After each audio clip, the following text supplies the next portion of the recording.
जादुई पतीला।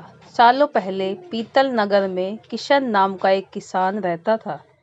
वह गांव के एक जमींदार के खेत पर काम करके किसी तरह अपना घर चला रहा था। पहले किशन के भी खेत थे, लेकिन उसके पिता के बीमार होने के कारण उसे सारे खेत बेचने पड़े।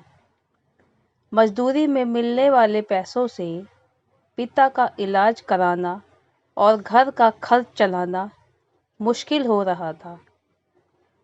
वो हर दिन सोचता कि कैसे घर की स्थिति को बेहतर किया जाए। आज भी इसी सोच के साथ किशन सुबह सुबह जमींदार के खेत पर काम करने के लिए निकला। खुदाई करते समय उसकी कुदाल किसी धातु से टकराई और तेज आवाज हुई। किशन के मन में हुआ कि आखिर ऐसा क्या है यहाँ। उसने तुरंत उस हिस्से को खोदा तो वहां से एक बड़ा सा पतीला निकला। पतीला देखकर किशन दुखी हो गया। किशन के मन में हुआ कि ये जेवरात होते तो मेरे घर की हालत थोड़ी सुधर जाती। फिर किशन ने सोचा कि चलो अब खाना ही खा लेता हूँ। किशन ने खाना खाने के लिए अपने हाथ की कुदाल उस पतीले में फेंक दी और हाथ मुंह धोकर खाना खाने लगा। खाना खत्म करने के बाद किशन अपनी कुदाल उठाने के लिए उस पतीले के पास पहुंचा। वहां पहुंचते ही किशन हैरान हो गया। उस पतीले के अंदर एक नहीं बल्कि बहुत सारे कुदाल थे। उसे कुछ समझ नहीं आया।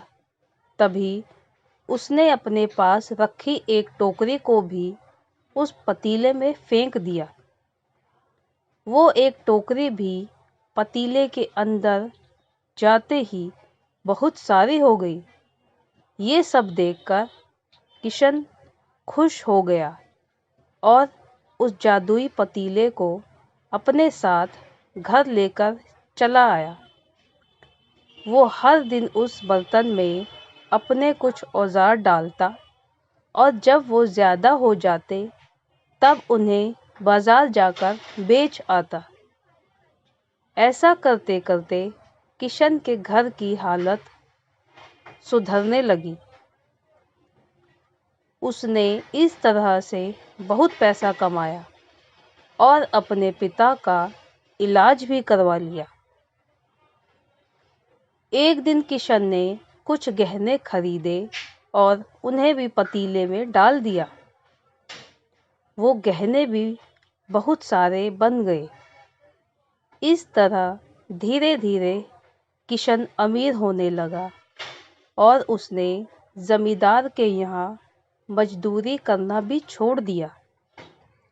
किशन को अमीर होता देख जमींदार मोहन को किशन पर शक हुआ। वो सीधे किशन के घर पहुंचा। वहां जाकर उसे जादुई पतीले के बारे में पता चला। उसने किशन से पूछा, तुमने यह पतीला कब और किसके घर से चुराया?